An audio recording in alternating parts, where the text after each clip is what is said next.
Hello guys, welcome back to my YouTube channel. අද අපි family එකේ හැමෝම එක්ක කතරගම දවස් 2ක ට්‍රිප් එකක් යනවා. පාන්දර 4ට විතර තමයි අපි ගෙදරින් පිටත් වුණේ. හයිවේ එකේ මාතරින් එක්සිට් වෙලා අපි අපේ ට්‍රිප් එක යන්න පිටත් වුණා. ඔන්න අපි දැන් ඇවිත් තියෙන්නේ මිරිස්සේ තියෙන ලස්සනම view point එකකට.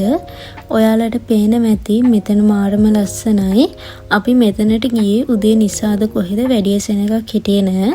ඊට පස්සේ අපි අපේ ෆොටෝස් වීඩියෝස් අරගෙන ආය අපි අපේ ගමන යන්න පිටත් වුණා.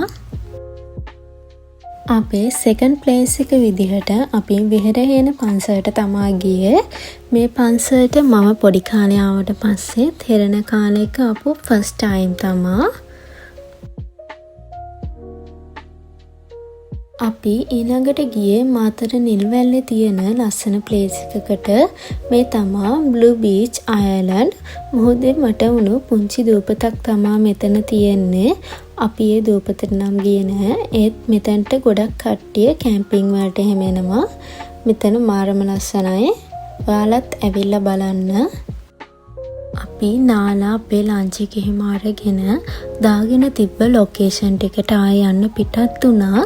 ඊට පස්සේ අපි ගියේ වැඩි කවුරුත් නොදන්න බොටනිකල් ගාඩන් එකකට. මේ බොටනිකල් ගාඩන් එකේ නම තමයි dry zone botanical garden.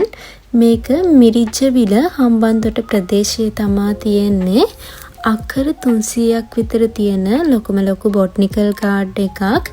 Kataragama යනවා නම් ඔයාලා අනිවාර්යෙන් ගිහින් බලන්න. ලංකාවේ එකම වියලි කලාපීය බොටනිකල් ගාඩන් එක. ඔයාලා මෙතනට යනවා නම් මේ ගාඩන් එකට එන්ට්‍රන්ස් වෙන පැති දෙකක් තියෙනවා. එක පැත්තක් කොළඹ කතරගම ප්‍රධාන මාර්ගයට මුහුණලා තියෙන පිවිසුම් මාර්ගය. අනිත් එන්ට්‍රන්ස් එක තමා සූර්යව හම්බන්තොට ප්‍රධාන මාර්ගයෙන් පෙරගම් පාරට මුහුණලා යන පිවිසුම් මාර්ගය. මේ පැති දෙකෙන්ම ඔයාලට එන්ට්‍රන්ස් ටිකට්ස් ගන්න පුළුවන්. හරිම ලස්සන බොටනිකල් ගාඩන් එකක්. ඔයාලත් ගිහින් බලන්න. ඊළඟ ප්ලේස් එක විදිහට අපි ගියේ විහාර මහා දේවිය මුහුදට බිලි දුන්නයින් පස්සේ නැවත ගොඩ බෑපු තැන ඉදිකරවපු කිරින්ද විහාර මහා දේවී රජමහා විහාරස්ථානයට. මේ විහාරස්ථානයේ පිහිටලා තියෙන්නේ කිරින්ද බීච් එක අයිනෙමයි. ඔයාලත් කිරින්ද ප්‍රදේශයට එනවා නම් මේ කිරින්ද රජමහා විහාරස්ථානයට අනිවාර්යෙන් ඇවිත් යන්න. අපි ඊට පස්සේ නවතින්න බුක් කරලා තිබ්බ ගෙදරට ඇවිල්ලා අපේ පළතුරු වටේ ටික හදාගත්තා. අපි ඉන්න තැන ඉඳන් කතරගම දේවාලයට යන්න ගොඩාක් ළඟයි. ඉතින් අපි පළතුරු වටේ ටිකත් හදාගෙන රෑ පූජාවට තමා ගියේ.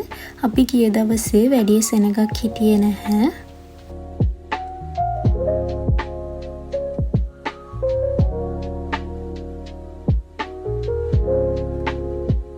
අපි යන දවසේ වැඩි සෙනගක් හිටියේ නැති නිසා දේවාලේ නවේ වෙති වහනම කිව්වා.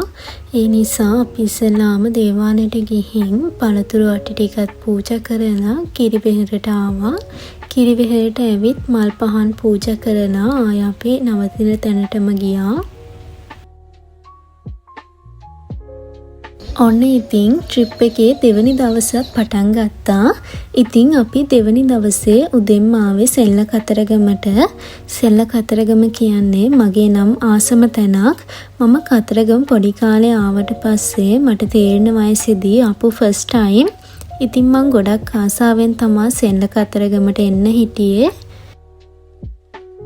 මම සෙල්ල කතරගමට ගොඩක් ආසාවෙන් එන්න තවත් එක හේතුවක් තමා මේ මාළුවන්ට පොරි දාන එක.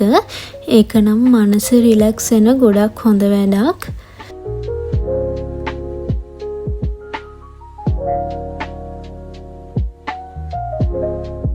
ඉතින් දැන් එන්නම අපේ ට්‍රිප් එකේ අවසානයටත් ලං වුණා.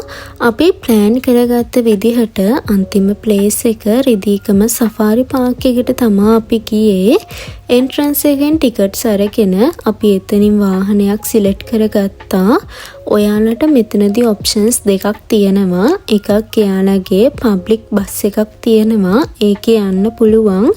නැත්තම් එයාලගේ ප්‍රයිවට් චිප් එකක යන්න පුළුවන්.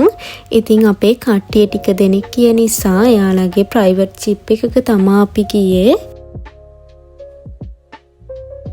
මේ ජීප් එකේ එකයි යන ඩ්‍රයිවර් අපිව සතු ඉන්න හැම තැනකටම පැයක් ඇතුළත යාලා එකයි යනවා.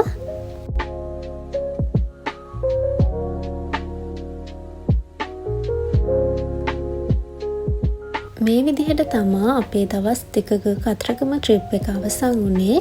ඉතින් ඔයාලා මගේ වීඩියෝස් බලන්න කැමති නම් මගේ YouTube channel එක subscribe කරන්න. මම අදට ගිහින් එන්නම්. පරිස්සමෙන් ඉන්න.